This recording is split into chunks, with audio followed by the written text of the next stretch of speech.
Ma'am, dad, what is this? ఇప్పుడు ఏం కొంపలు మునిగిపోయాని లదుగులుగా కూర్చున్నారు? నా పెళ్లి గురించి ఆలోచించి మీ ఇద్దరు బుర్రలు బద్దలు కొట్టుకోవద్దు. మామ్, మీరిద్దరు ఇలా బాధపడి నన్ను బాధ పెట్టారంటే అసలు నేను ఇంటికి రావడం కూడా మానేస్తాను. అయినా ఇప్పుడు నేను పెళ్లి చేసుకోకపోతే ఏంటి? నన్ను బాగా చూసుకోవడానికి మీ ఇద్దరు ఉన్నారుగా, నాకెంతకంటే ఏం కావాలి? What you say dad? ఉన్నావురా, ఎంతకాలం ఉంటావు మేము? ఇంకా కొన్నాళ్ళు ఆగితే నువ్వే మమ్మల్ని చూసుకోవలసిన పరిస్థితి ఏర్పడుతుంది. డెఫినెట్ గా చూసుకుంటాను. మా గురించి వదిలేరా, అప్పుడు నీ పరిస్థితి ఏమిటి? నిన్నెవరు చూసుకుంటారు? అప్పుడు ఆలోచిద్దాలేమా. ఏంటి అప్పుడు ఆలోచించేది? ఇప్పుడు పెళ్లి చేసుకోకపోతే అప్పుడు ఆలోచించి ప్రయోజనం ఉండదురా. అయితే ఇప్పుడు నన్నేం చేయమంటారు? మేం చెప్పేది నీకోసమే కదరా. చూడు, మీ అమ్మని చూడు. రోజులో 24 గంటలుంటే 24 గంటలు నీ గురించి ఆలోచిస్తూ ఉంటుందిరా. నువ్వు మాత్రం మేం చెప్పేది ఒక క్షణమైనా ఆలోచిస్తున్నావా? Dad, this is unfair. ఎవరు చెప్పారు మేమిద్దరి గురించి ఆలోచించట్లేదని? ఆలోచిస్తే మా కోరిక తీర్చాలి కదరా. డాడ్, భాను, నీ కోసం కదరా, మా కోసం. నువ్వు పెళ్లి చేసుకుని భార్యాబిడ్డలతో సంతోషంగా ఉంటే మాకు చూడాలనుందరా.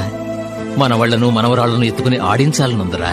లుక్ డాడ్, నేను చూపించిన అమ్మాయి మీకు నచ్చలేదు, మీరు చూపిస్తున్న అమ్మాయిలు నాకు నచ్చట్లేదు. I'm helpless. What can I do? Dad, నాకు ఆఫీస్ టైం అవుతుంది, నేను వస్తాను. మామ్, టీవీలో నీకు ఇష్టమైన సీతారామ కళ్యాణ సినిమా వస్తుంది, తప్పకుండా చూడు. వస్తా. రేయ్, ఆ కళ్యాణం చూడటం అయిపోయింది, ఇక నీ కళ్యాణమే చూడాలి.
అత్తయ్య, హారతి తీసుకోండి.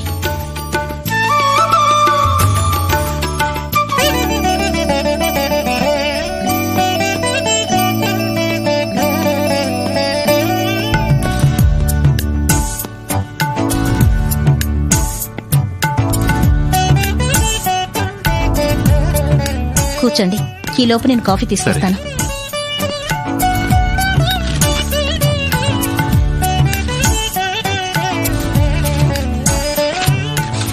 అవును, వెన్నెల్ని ఎప్పుడు విడుదల చేస్తారట? తెలీదు అమ్మా, బాగా గుర్తు చేసావు. ఎప్పటికప్పుడు వెళ్లి చూసొద్దాం అనుకుంటే నాకున్న వర్క్ బిజీలో వెళ్ళడం కుదరడం లేదు. నేను నాన్న ఓసారి వెళ్లి చూసొస్తాం. అలాగే బాబు.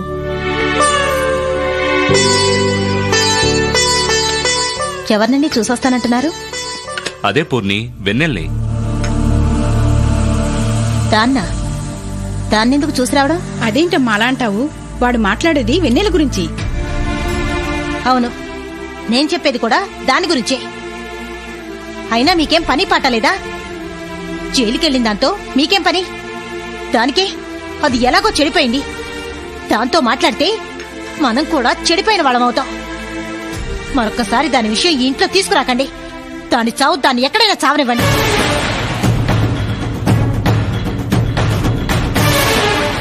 అయినా మీరు సానుభూతి చూపించాలి అనుకుంటే బయట చాలా మంది ఉన్నారు, వాళ్ళ మీద చూపించండి.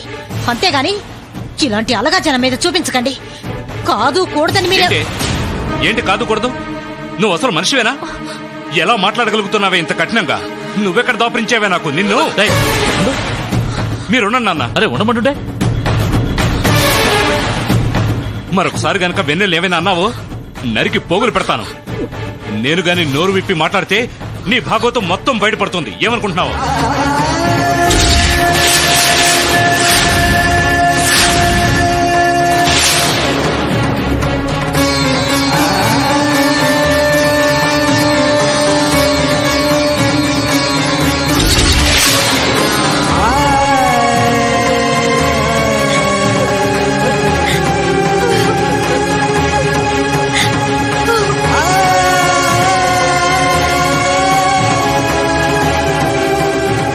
అదేంట్రా కృష్ణ, తనేదో తెలుసో తెలియకో అలా మాట్లాడిందనుకో, తనకి నువ్వు అంతలా కోపడాలా?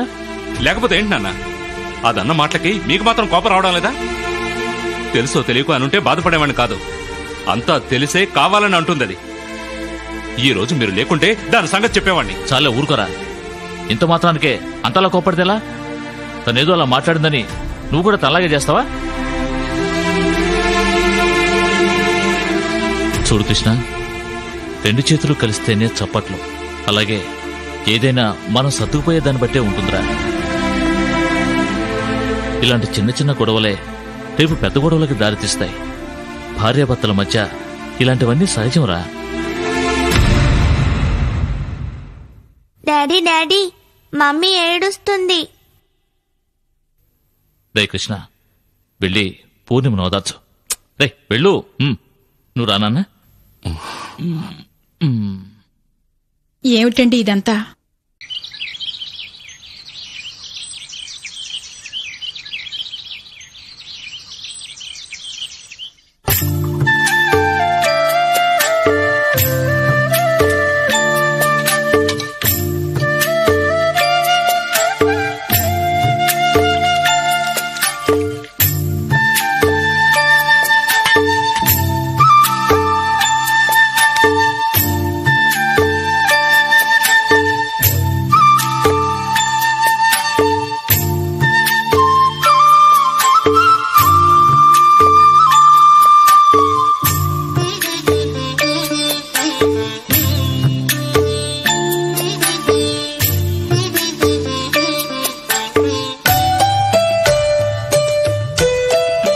ఏమండి? అయ్యో, ఏమండి? ఏమండి?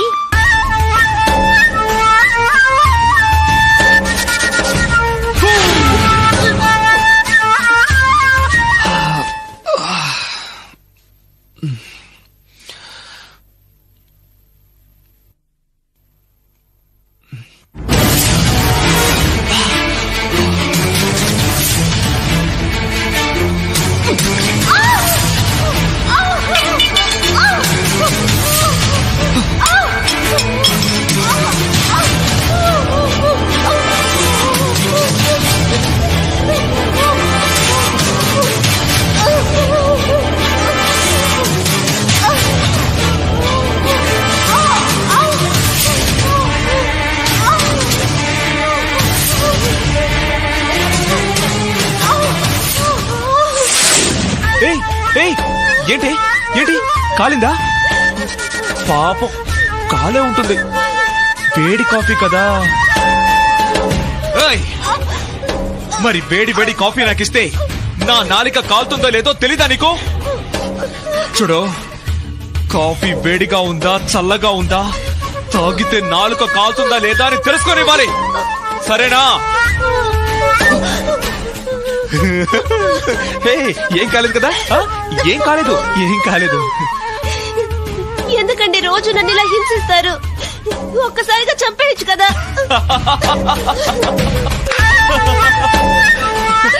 ఒక భర్తగా నీ కోరిక నా మాత్రం తీర్చలేనా?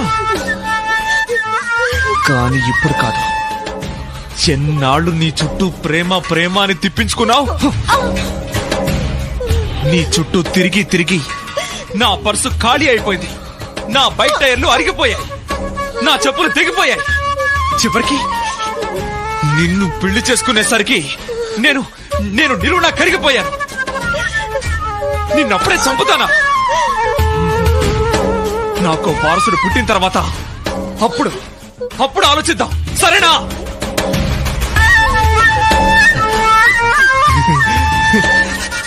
అవును జయ, నీకు కడుపు ఎందుకు రావట్లేదే? చెప్పవే, చెప్పు. కడుపు రావాలంటే అది మీలోనే ఉంది. ఏ కూసావే?